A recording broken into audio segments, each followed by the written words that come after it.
a scary voice. And then hang on, I'll just find my slides.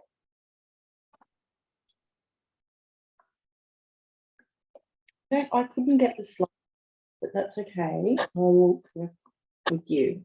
You couldn't get them? No, couldn't get the slides or the link on my computer, only on my phone. Sorry, It's okay. Could have done it wrong. You know me. I'll stick our faces over here. You can see that now, right? Yeah, it's perfect. Yeah. Okay, cool.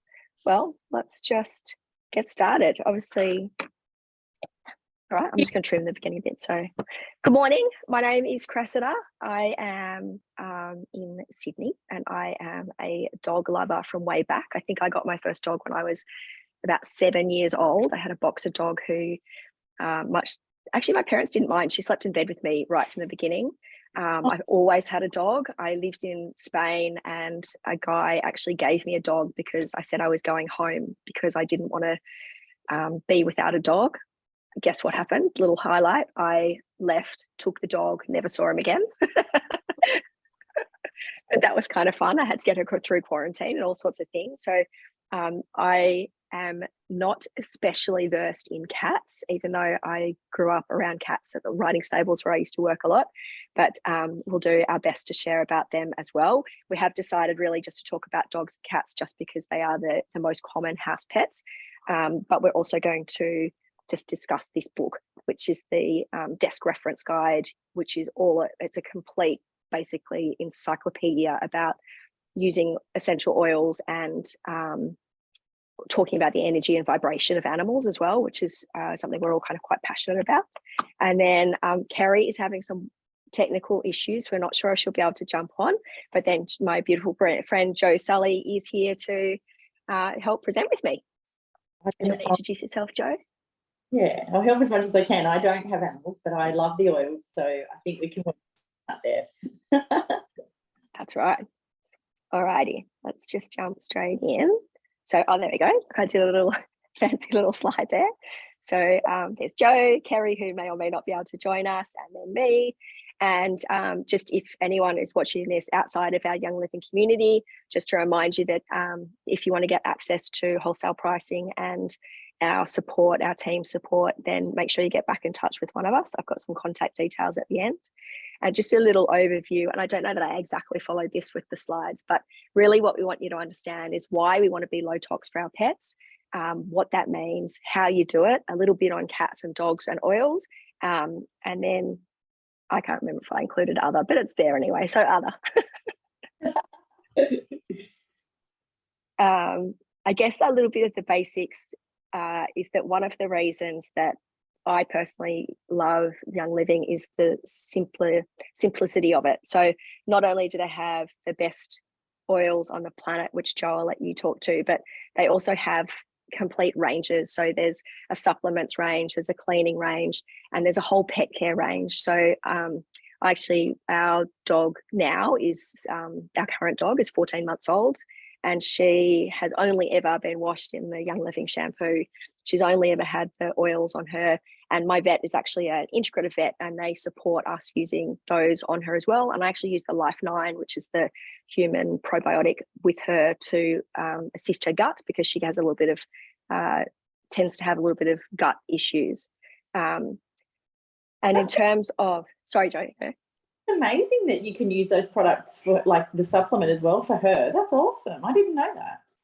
Yeah, well, actually, they were giving me a powder, and admittedly, I have to break open the capsule to use the Young Living one, but they were giving me a powder that was the same ingredient. So I just showed it to them and I said, "Are you happy for me to use this?" And they're like, "Yeah, sure, it's great." They're not really well versed in using oils with dogs. They do diffuse in their practice. So they do acupuncture, a lot of like red light therapy, chiropractics, like the whole gamut. But with oils, they're a little bit tentative. So they tend to be more relaxed with me doing, I guess, what I'm familiar with. And the biggest thing is really just to read your pet. So, you have to make sure, this I think is on a different slide, but make sure that they can move away from the smell, because we think that their olfactory system is so much more advanced than ours. So, we can, if we walk down that aisle in the supermarket and it stinks, they could probably smell it from outside of the shopping centre. So that's how, we've got to be really mindful that I guess it's a little bit like babies. So treat them like, little gentle babies. That's it. Yeah. And Jo, do you want to talk to the quality of the oils and why we love these ones?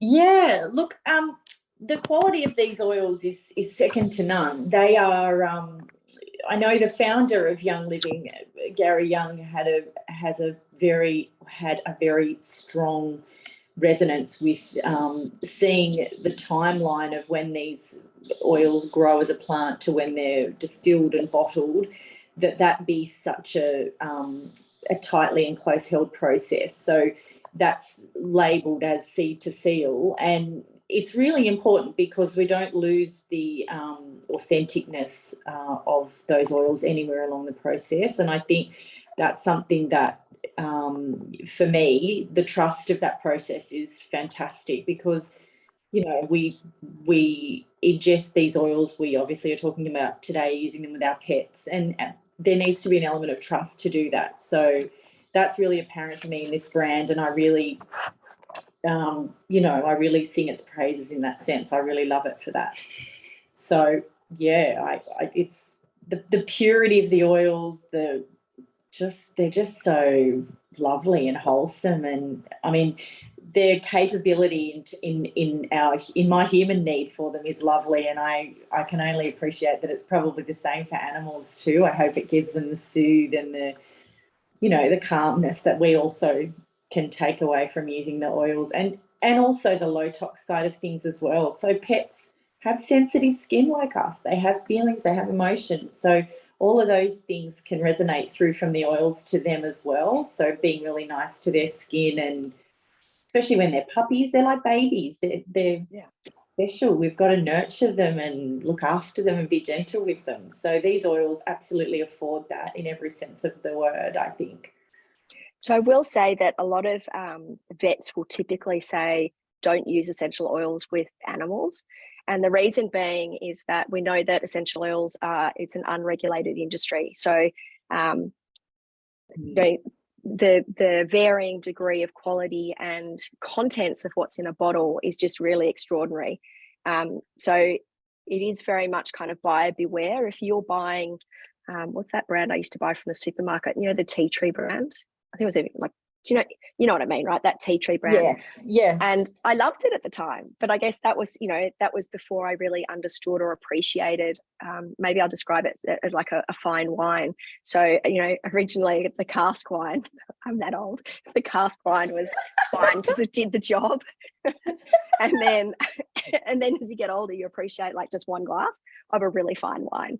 So, things kind of really change, but also too is how you feel in, and I think, I guess staying with that analogy is that if we have something that's really cared for from, the moment that the seed is put in the ground, the way that everything is harvested, there's no sprays used, they use natural weeding techniques, there's none of that chemical byproduct along the way, we're really getting just a much more pure product that is much safer. And then again, that this book actually is based on studies performed with the Young Living oils. So this is not a generalized topic for any oil you pick up. We're definitely not advocating for that because we can't tell you what's in those bottles. So here there are we've just written up some of the oils that are typically considered to be very safe. So lavender, helichrysum, frankincense, clary sage, elemi, geranium, Roman chamomile, rosemary, and valerian. There are lots of others, and we are just looking at, as we said, cats and dogs here because they are the most common household pet. And Hannah, if you've got any questions, just jump in, put your hand up, do whatever. And then, we already talked about the oil quality. I did have that there. And the other one was about the fresh air, making sure that if you have oils diffusing in a room, that there's an exit pathway for your dog or cat. And actually, I'm going to jump in here with something about birds because my husband had a bird growing up. And when we talk about why we want to have low tox for pets, so his mum cleaned the oven one day and forgot to move the bird out of the house. Oh no. And the oven cleaner, you put it in and then you turn the oven on and then you open the oven and you clean it, right? Bird died. Oh, So no. we know that term, you know, the canaries in the coal mine. So birds are very sensitive, but as are cats and dogs. And so and I guess the one thing I really see, so my current dog, and I say current because I've had like 8 dogs over my life. They don't live as long as humans. I haven't killed them all. They just don't live as long as humans. And they, when I take them to the park, and now the council has to put up the sign saying that they've sprayed the area. But how often do you see even council workers walking along, you know, with those backpacks on? Number one, I feel really sad for the council worker because they're spraying chemicals everywhere and they're not wearing protective gear. But number two, all the children and pets like dogs and humans that are walking across that and then walking it back into their home. So when we talk about having a low tox home for our pet, we're also talking about, you know, encouraging you to take your shoes off at the door so you're not treading all of that, you know, all of the, you know, petrochemicals from walking down the footpaths. I was about to say sidewalk, I'm not American, down the footpath into our home. And I know that Jo Leah, building biologist in our team, is really passionate about having hard floors that you can mop. Is much easier to keep clean in your house than having carpeted floors. So we're actually just redoing our floors, but we do like to have rugs. So, you know, if at all possible, it's best to have a shoe-free house, or at least limit the amount of time that you wear, you know, sort of wear shoes in the house less often. Yes. Yeah. Do you wear shoes at home, Jo? I have inside shoes and I have outside shoes. I'm a slipper girl too. What about you, Hannah? You probably have Ugg boots, no? Yeah, Ugg boots, yeah. Yeah. I've got Ugg slippers. So can I jump in then? Ask. So apartments, right? So say you've got 2 cats and you're in a 55 square apartment. You kind of can't open up your windows because they're building another stadium next door because of all the dust. Yep. What do you do? What can I do here? I've got my diffuser running. I'm aware to stay away from citrus smells. Why I say this in a third party, she did all this. She was running some oils, and the cat started to actually froth from the mouth. Oh wow! You're off the Mighty Networks. You're the Mighty Networks question person. I know exactly. Okay, so look, my gut feel with that is that cat was detoxing from something, but it's unless that person is really familiar with oils themselves, they're going to feel like the vet is telling them, you know, what they say is gold standard. So I guess if it was me, I would say reduce the amount of oils, have the diffuser only going in one room, make sure that the cat, or it's cats, wasn't it? That could, you know, can enter, like can move away from it, but also start slowly. And I do have a list on a not very pretty slide a little bit further down, which talks about ones not to use with cats. And then the other thing is to introduce them slowly.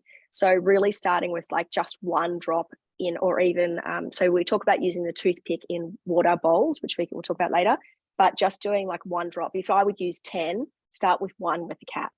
And then just see what happens. Do that for a week, like a week, 10 days, see what happens. Also, you know, maybe try and keeping a list, because I think you have to be quite clinical about it. I do say that we talk about, making sure that you really respect the animal's decisions about it. So my old dog who passed last year, I would put oils in my hands. She would come running over for a pat. And then my dad's dog, I pick up an oil bottle and she goes bolting. Wow. Yeah. So, but she's a really sensitive dog. So she used to live with us, but she's moved to the country with my dad because the city was too much. 3 kids was too much. So she just is much happier with, you know, she's living with my dad by himself on a farm. It's much calmer for her. So I think being really respectful of the animal's nature, and then also just doing a bit of research into the safety, and then looking at what else is going on as well, because we know, I mean, I don't know if you've ever had it, Hannah, any of your clients or customers, that if they start to use a product, sometimes they can, you know, detox and feel a little bit unwell or get a rash or something like that. And our advice to them is to back off. Back off, support your body, go slow. So I mean, is your person comfortable with oils themselves, or is this new for them? This is completely new to them, so they got to Oh, make it. it's scary Yeah. for them too. Yeah. Yeah. But she's gone and done her own research around this, and I mean, I'm looking forward to seeing the oils that you say we should and shouldn't be using for the cats. But yeah, she's basically half of them. She's kind of not culled, but won't use them in her house with the cat. She won't diffuse them. She'll do them more internally, or that's a great idea too. Yeah. Also, until the cats become accustomed to it, Mhm. and as she develops in her experience with the oils as well. So I think that that's a really, lovely way for her to have approached it as well. There's a big gamut of how comfortable people are. A lot of people even will diffuse, and so not about pets, but like diffuse profusely, but they're scared to put a drop in their water, and it's like, do you even know what's in a food that you eat? Like there is quite essential oils are used as food flavoring. So it's interesting, just people's different comfort level. And I think just meeting them where they're at, and also meeting the cats where they're at as well. Mm-hmm. Wonderful. That's awesome. Thank you so much. No worries. Jo, I've just got some slides here on the actual pet care range. So this is the Animal Sense range. I don't know if you want to cover a couple of them. These are specifically for animals, not any not. Oh, I lost you. You can, there you are. I can't. I'm just trying to. It's you can't see it? Yeah, no, I've got it. It's got it's a page with pet care, pet fresh, inner balance, pet renew, all that. Yeah. Yeah, cool. I just want to make sure I was on exactly the same page. So sorry, I can't because it's You're just drowning yourself in oils there, babe. I am a little bit, yeah. Yeah. You okay? Yeah. I forgot to put on, and I was like, I need some oils on me. When we were talking about them, I was like, I need some oils on me. Okay, so let me talk to these oils. So pet care is formulated specifically for animals. This essential blend can be diffused or applied topically to promote a balanced environment for your pets. This is like a learning curve for me as well, because I don't know what these are, so it's good. I'll give you a little heads up. I have actually smelled all of these, and they are way more pungent than you would think. So they're not like soft and delicate, even though they are, they're very earthy. So just, it was a surprise to me when I bought them. I was like, wow, that's strong. So the pet care, is that like, it's a blend, is it? They're all blends, and yeah. You know how we have to be vague about the purposes of things. So I guess probably if we look at the name of them, so the inner balance I would use personally, the personal comment here on my dog that is anxious. I would diffuse that to help calm her, and I will sometimes put some on her feet. I don't put it too close to her, like I don't put it on the back of her neck, because she doesn't seem to like that. So I just would put a tiny, like one drop on my hand and then touch her feet. So it's quite little. We're definitely not going heavy-handed, like where you just pour a dozen oils on top of yourself. Like I just did. Just like you did, yeah. A whole lot of clary sage and lavender. Okay, so pet fresh, if we think about that outside of the realms of not telling people what to do with it, I presume that is for maybe if they get a bit, like if their fur's dried wet and they're a bit smelly. This one is infused with earthy notes of myrrh, Palo Santo, and Ocotea. Is that how you say that? Ocotea? I think it's Ocotea, I think. Yeah, okay. Yeah. For a warm and soothing scent, this powerful blend supports your pet's overall well-being on their latest outdoor adventure. Okay. Pure Clean is inspired by the great outdoors, infused with cool mountain savoury woodsy Palo Santo and sweet rosemary oils. Pure Clean helps purify your pet's skin and keeps them smelling. Okay, so I read that around the wrong way. Maybe we're identifying that Pure Clean is to keep them smelling nice. Do you know, it's so vague that it's like hard to tell from the names. What I do know is I had a look on the American website, and they're a little bit more open about how they use their products, and they do have different names. So that's just, little quirks of the way that we are allowed to talk about things. I know that like purification is commonly used by other pet owners that I know as a tick deterrent. Wow. You must do your own research into that. I'm not advising you to do that, but I would use that on my dog if we're going out in a tick area. Now, my vet even recommends that you only actually treat for heartworm and ticks and things in summer and not in winter, because she thinks, and we only do vaccinating on titer tests. So my dog who died last year, she was 11. She was vaccinated when she was a pup at 1. Had the 3 or 4 or whatever they had, and then she was never vaccinated again because her titer test showed that she always had coverage for the things that she had been vaccinated for. So ours, I guess, takes a bit more of a cautious. There are a lot of ticks in Sydney. We go to a bushy area. My dad lives in a farm, so we do. And she had black hair and quite a thick coat. So we did use tick prevention in summer, and the heartworm and all the rest of it, but in winter we wouldn't. And so it just really gave the system a bit of a break, and obviously just, allowed it to be more effective too. I mean, a bit like anything, if you use the same anything over and over again, it's not as powerful, right? Or if it is as powerful, it's because it's wiping something beneficial out, probably. Well, like they're saying to have these pets now in the sort of commercial farmer world, to have them on this time, and I'm kind of like, that's not good for their livers, it's not good for anything. There's an increased prevalence of liver issues and cancer issues in dogs and cats as well, so that's my dog died of lymphoma, and they said that it is the and I immediately when she was diagnosed thought I failed her but it was what I thought, but she said, it was, it's the most common form of cancer in pets, and it's because of environmental toxins. Wow. Yeah. Wow. Yeah. So hence I learned all the things about the footpaths outside, and we're already using low tox because our home was full of low tox stuff anyway, but it just really opened my eyes to it a bit more of where we can do better. Yeah, to animals, definitely. Yeah. Okay, and so then I was reading, what did I read? Pure Clean, Inner Balance, Keep Your Pet Happy. I think you talked about that one before with Zadie, didn't you? Yeah, so that's an anxiety kind of one that I would use it for. And then there's shampoo, which is formulated with 5 pure oils. Smells so good. Safe and effective for animals, which sounds really nice. Did I miss one?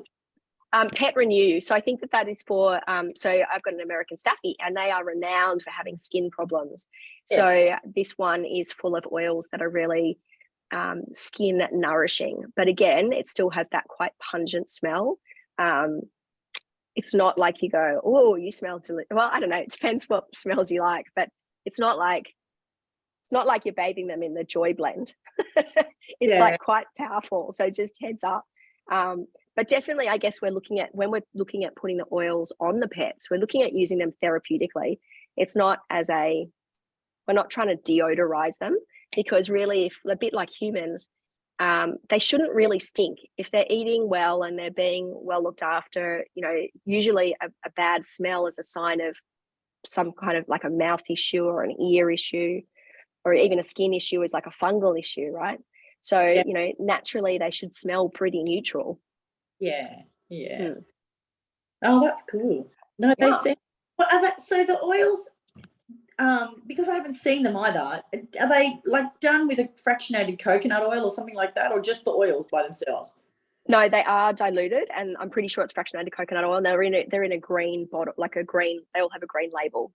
So they're like, I don't have one in front of me, but they're like our, say, the Valor roll-on or the Stress Away roll-on and stuff like that. Oh, they're not a roll-on. They're a 15 ml bottle. Oh, okay, cool. Okay. Yeah, so you can diffuse them. You can, that we had a bit of a chat in our group the other day, didn't we, whether you diffuse something that was already, what's the word?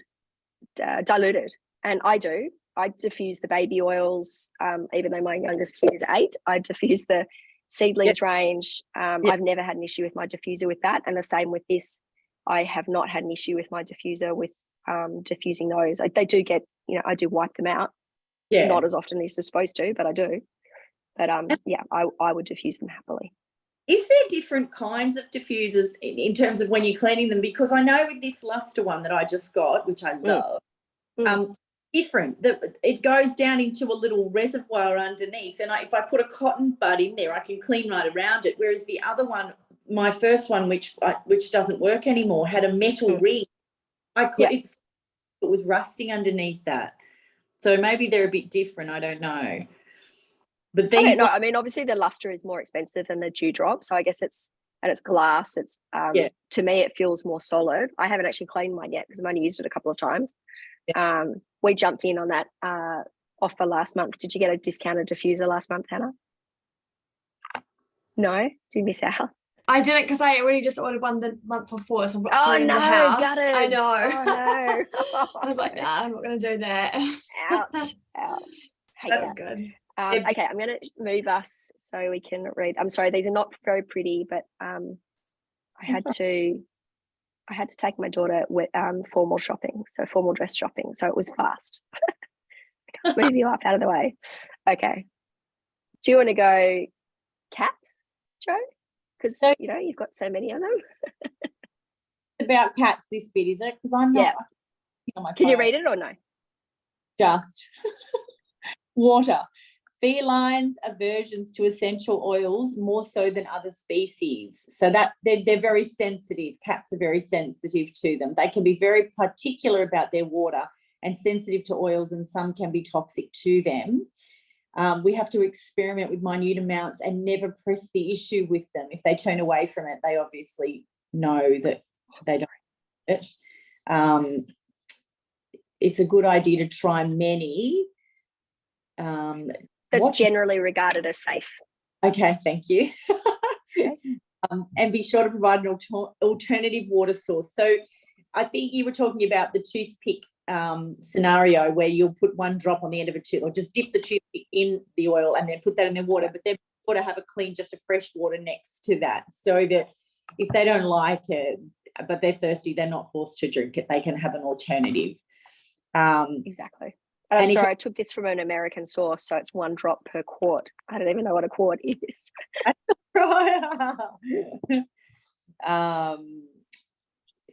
Oh yeah, concentrations to 1 drop, then bump it up to 1 drop. I don't know what quart is either. I can't think of. I'm just looking it up. Hang on a sec. Keep talking. So yeah, I think, and that is there's a specific list. I'm just having a look for just under a litre. Oh. There is, okay, on the so a quart is 950 mils, basically 946. So here goes into a bit more. So people who are, so I know Sula, who's in our crew, she has 2 ragdoll cats. She has a diffuser in every room. So she literally diffuses all day long, but her cats have access to come in and out. One is quite young, one is a couple of years old. And I know whenever we're doing a workshop at her house, the cats are all over you. So they really are not, they're not perturbed by the scent of the oils at all.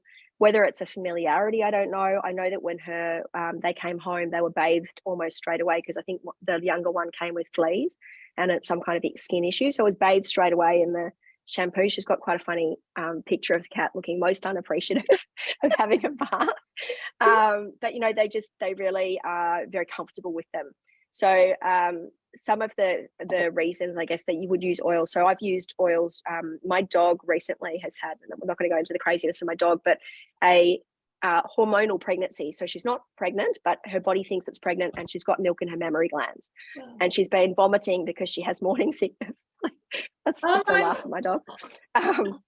But I had for her a bowl of water with a bit of peppermint in it and a bowl of water just plain. And she would be drinking the peppermint water.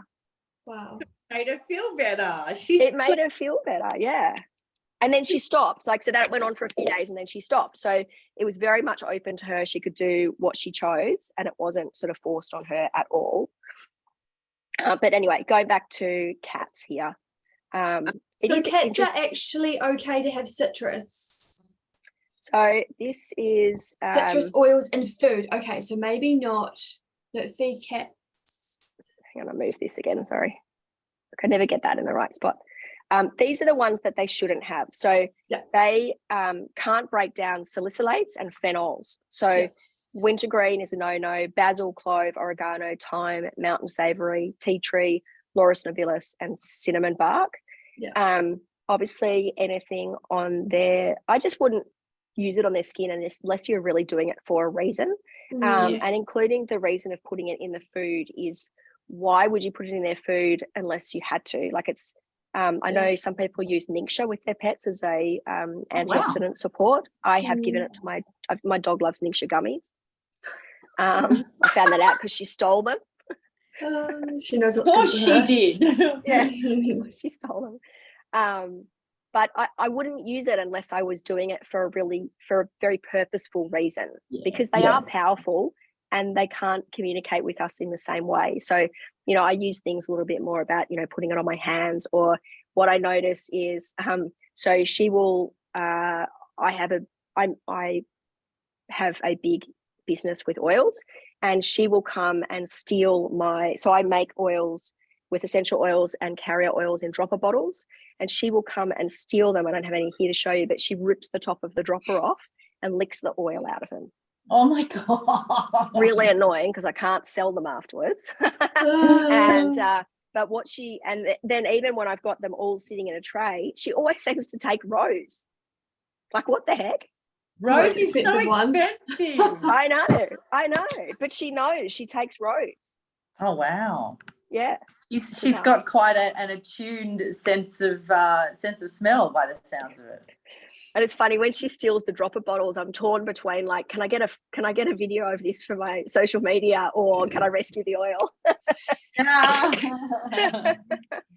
I was just going to say, I can't read all of that because it's blocked out on my screen at the bottom. But now it's even worse because I made it bigger. Sorry. It just talks to what you said. They can't break down salicylate and phenols. Yeah. Excellent. Is that all for cats?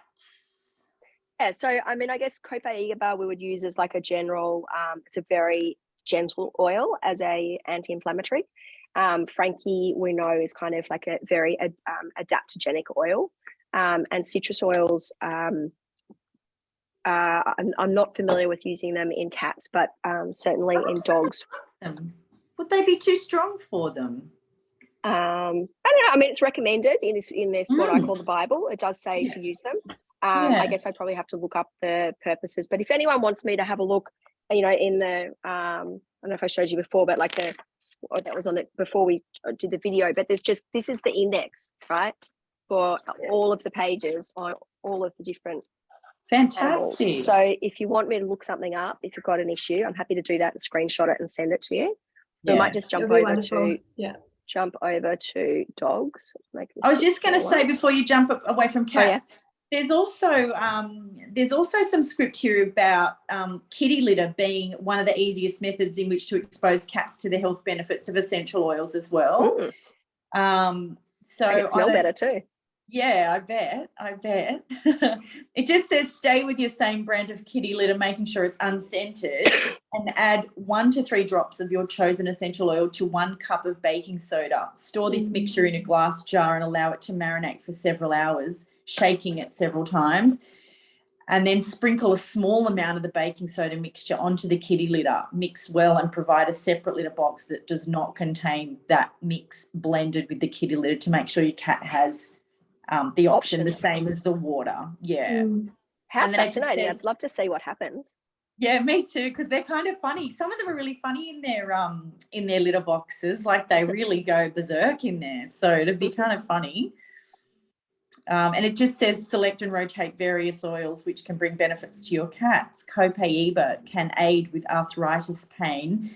Digize can aid with intestinal upset, and frankincense obviously can bring anti-cancer benefits. So that's another really nice option for their litter tray. As you said, Cress, it will smell nicer. Yeah, what a great way. I'd not thought about it to do it that way. I sometimes put a little bit on my dog's brush before I brush her. Yeah. How nice. So I've already told you the story about my dog with her peppermint oil, but dogs are a little bit more open to oils usually than cats. You know, the general precaution is we'd start small and gradually increase, and I guess be thinking about, we're not trying to give them a human dose. They're much smaller than we are, and their livers work in a very different way. So just being very sensible about it and doing a bit of research into what oils are appropriate. So peppermint, we know, I've just discussed, is great for keeping insects away, but it's also very good as a digestive aid. Citrus oils are high in D-limonene, which actually helps our liver process, like create glutathione. So if we're thinking about dogs being, or animals, sorry, I'm such a dog person, animals being exposed to environmental toxins, we want to help their body be able to detoxify from the things they're coming in contact with that we can't control. And then Melissa, which is a very special oil, is a very, very high antiviral. And just noting back that when my dog the dog who passed with the lymphoma, we were using citrus oils and frankincense, and the vet prescribed a turmeric like thing for her. So they're sort of really supporting with those other ways as well. And I guess my thought is, why not use those before you get the problem as well? So you get your dog used to it. Exactly. Absolutely. Prevention is better than is better than cure. Absolutely. So, I mean, they say, so dogs will eat essential oils in their food. They will. Sometimes you add it to like a my dog loves sardines, so I might add it to sardines. My dog doesn't actually eat dry kibble, but they do suggest adding it to a more liquid meal, just so that it doesn't stay in one spot and obviously be too potent or too strong on their mouth. Yeah. And then there's lots of reports of using frankincense, copaiba, the citrus oils, and longevity, which is a great sort of support to us all. Oh, that's so good. What's happened there? Repeat page. That's our email address if anyone has any questions. Hannah, I'll just ask you if you've got anything you want to ask at this point too.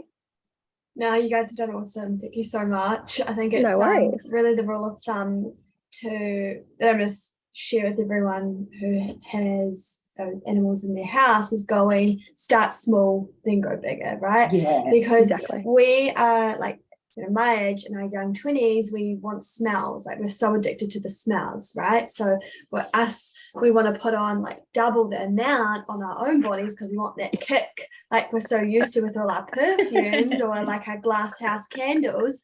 So I think it's just another level of education of going, these are so powerful, you only need a small bit. So when I do say, okay, you only need one drop into a diffuser, yeah, they're going to look at me funny, but at least I've crossed all my X's and O's, right? So I've done the best I can to have educated them as well, but then it's also up to them to have their own intuition around, your animals, your pets, right? Yeah. You know something's wrong, like for sure.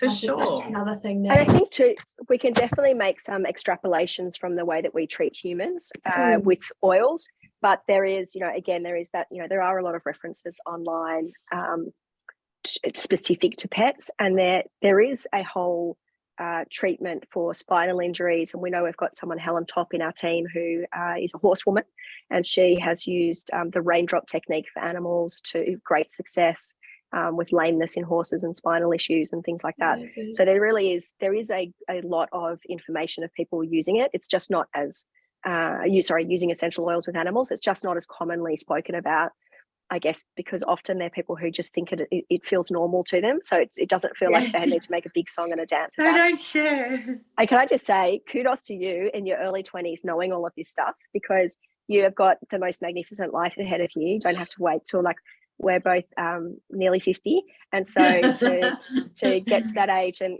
have made, and not that are there things I regret maybe, but it's been a journey to get to here, but to have found it so much younger, I hope that my children can take some of my learnings, and actually my eldest is almost as old as you, that they can take some of their learnings and not have to make the same mistakes with their body over their life and their pets and their children and friends and family and the whole work. So yeah, awesome. Oh, absolutely. I was going to say, it's just refreshing to see that such a young person isn't so influenced by just the general trend of things, you know. It's a huge awakening force that's happening though at the moment, right? Everyone's realizing that all these things that we put onto our bodies isn't always it.